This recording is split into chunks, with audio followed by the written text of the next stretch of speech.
আর এই শিক্ষাবিদদের মধ্যে যেমন মেলার মূল্যায়ন করেছি আমরা, বড় ভাইয়ের হাত যখন এগিয়ে আসে তাহলে তোমাদের মনে করতে হবে এই হাত থেকে আর পরে যাবো না আমরা। বড় উন্নত মমসী শির নেহারি আমারই নত শির ওই শিখরে হিমাদ্রি।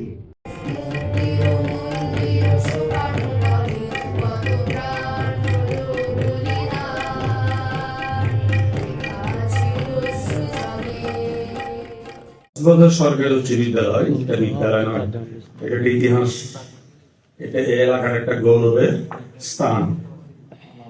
দেশের এমন কোনো জায়গা নাই, সেনাবাহিনী বলেন, বিশ্ববিদ্যালয় বলেন, মেডিকেল বলেন, ইঞ্জিনিয়ারিং বলেন, এবং ক্রীড়া এবং সাংস্কৃতিক ক্ষেত্রে এই স্কুলের বিতরণ আজকের 100 বছর পর্যন্ত চলে আসতেছে।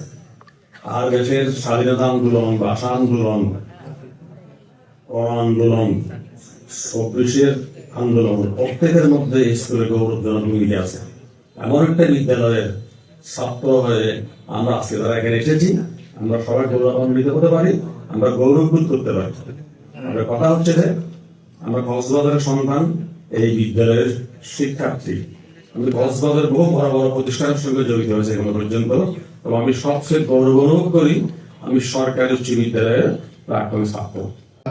কক্সবাজার সরকারি উচ্চ বিদ্যালয়ে যেসব কর্মকাণ্ড চালাচ্ছে সেটা অসাধারণ এবং অনন্যসাধারণ, যেটা কোনো প্রতিষ্ঠানে স্কুল পর্যায়ে অথবা কলেজ পর্যায়ে হচ্ছে কিনা এটা সন্দেহ আছে আমার। সব অসাধারণ, সব ভালো কাজ, এত ভালো কাজ তারা আমাদের মানে করে দিচ্ছে, যেটা আমাদের এই যে শিক্ষকদের, বিশেষ করে আমরা বর্তমান যে শিক্ষার্থী যেভাবে লটারির মাধ্যমে বা বিভিন্নভাবে পাচ্ছি, আমরা তো নিজেরাই নিরাশ হয়ে যাচ্ছিলাম যে কিভাবে আমাদের এই শিক্ষাঙ্গনকে এগিয়ে নিয়ে যাওয়া যায়।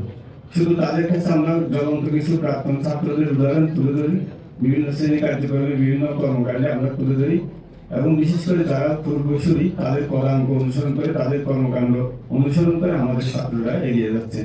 এরকম যখন আমরা চ্যালেঞ্জের মুখোমুখি করছি যে আমরা কিভাবে মেধাবী ছাত্র তুলে আনবো, কিভাবে আমাদের চোখের সামনে আমাদের যে ছাত্ররা ড্রপ আউট হচ্ছে, লটারির মাধ্যমে ভর্তি হওয়ার পরে আমাদের চোখের সামনে দেখা যায় যে আমরা তাদেরকে ধরে রাখতে পারছি না, যে তারা বিভিন্ন কারণে, সামাজিক কারণে, আর্থিক কারণে অথবা একটু সহায়তার অভাবে ঝরে যাচ্ছে। সেই টাইমে, সেই সময়ে কক্সবিয়ানরা তাদের হাত এগিয়ে বাড়িয়ে দিয়েছেন, এবং আমাদের যারা সেক্টর ফাউন্ডেশন, যেসব অত্যন্ত গুণীজন যারা কক্সবাজার সরকারি উচ্চ বিদ্যালয় প্রাঙ্গণে বিচরণ করে আজকে সমাজে, রাষ্ট্রে অত্যন্ত সুপ্রতিষ্ঠিত, অত্যন্ত সম্মানিত, সবাই শ্রদ্ধার জায়গায় তারা দখল করে নিয়েছে, তারা আমাদের জন্য অনুভব করেছে যে আমাদের শিক্ষার্থীদেরকে নিয়ে আসতে হবে। আমার মনে হয় যে অনেক সময় বাবার হাত, দাদার হাত দুর্বল হয়ে যায়, কিন্তু যে হাত একেবারে বিচ্যুতি থেকে শক্ত হাতে, যেটা কোনো রকমের বিচ্যুতি ঘটে না, সেটা হচ্ছে বড় ভাইয়ের হাত। বড় ভাইয়ের হাত যখন এগিয়ে আসে তাহলে তোমাদের মনে করতে হবে এই হাত থেকে আর পরে যাবো না আমরা এই হাত ধরেই উঠে যাবো এবং তাদেরকে অনুসরণ করবো। আমি এই যে আসলে বৃত্তি প্রদান এবং ফান্ড এই সহায়তা প্রদান, এটার জন্য যারা কক্সবিয়ান, যারা অল্প সময়ের ভিতরে, অত্যন্ত মানে অল্প সময়ের ভিতরে তারা এই আয়োজনটা করেছেন, এবং কিভাবে আমি আশ্চর্য হয়ে গেছি। আমরা আমাদের যেসব শিক্ষার্থী তাদেরকে আমরা ভালো ছাত্র হিসেবে জানি, যে তারা লটারির মাধ্যমে বা ভর্তি হওয়ার পরে সবার সাথে তারা একীভূত হয়ে তাদেরকে আমরা চিহ্নিত করে ভালো ছাত্র হিসেবে, যে পরবর্তী সময়ে যে তারা যে আমাদের ধ্রুবতারা হয়ে উঠবে, সেটা তাদেরকে আমরা চিহ্নিত করতে পারছিলাম না। অনেকটা আমাদের 5 বছর লেগেছে। আপনারা জানেন, বাংলাদেশের মানচিত্রে যদি দেখেন, দেখবেন যে কক্সবাজারের মিনারেল রিসোর্স, যে আমাদের হেভি ম্যাটার মিনারেল রিসোর্সের যে পয়েন্টগুলি দেওয়া আছে, সব কক্সবাজারের সাগর কেন্দ্রিক। সুন্দরবনের কাছে একটা আছে, আর একটা মনে হয় হাতিয়ার কাছে একটা চিহ্ন দেওয়া আছে।